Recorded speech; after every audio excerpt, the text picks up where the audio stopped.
सम्माननीय सभामुख महोदय, गृह मन्त्रालयको प्रमुख जिम्मेवारीको रूपमा रहेको विपद व्यवस्थापनको विषयमा गृह मन्त्रालय सदैव संवेदनशील रहेको छ।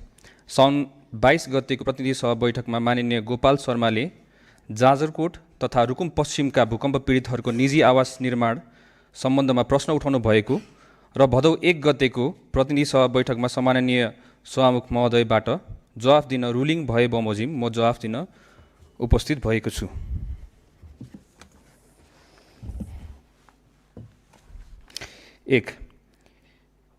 एक परिवारबाट एकजना भन्दा बढी लाभग्राही नहुने व्यवस्था कानुनमा रहेको छ, तर लाभग्राही कायम गर्नुपर्ने अवस्था भएमा विपद घटना हुनु अगाडि अंशबन्डा भएका वा अलग बसेको हुनुपर्नेछ।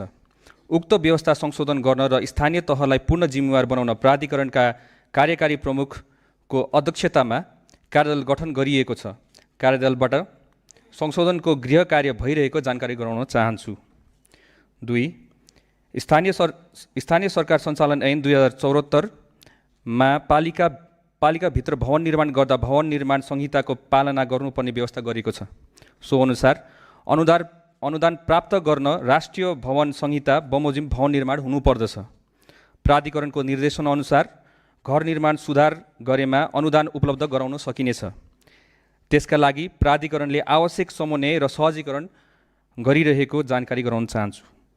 3 विपद व्यवस्थापन 3 तहको सरकारको साझा जिम्मेवारी हो।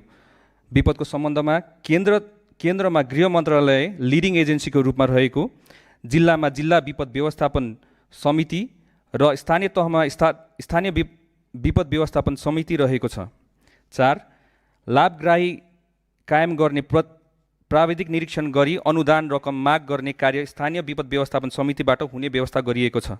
जिल्ला प्रशासन कार्यालयको भूमिका समन्वय, सहजीकरण र नियमन गर्ने मात्र रहेको हो। यस बमोजिमको कार्य जिल्ला प्रशासन कार्यालयबाट निरन्तर रूपमा सम्पादन भइरहेको बेहोरा सम्माननीय सभामुख मार्फत सदनलाई जानकारी गराउन चाहन्छु। धन्यवाद।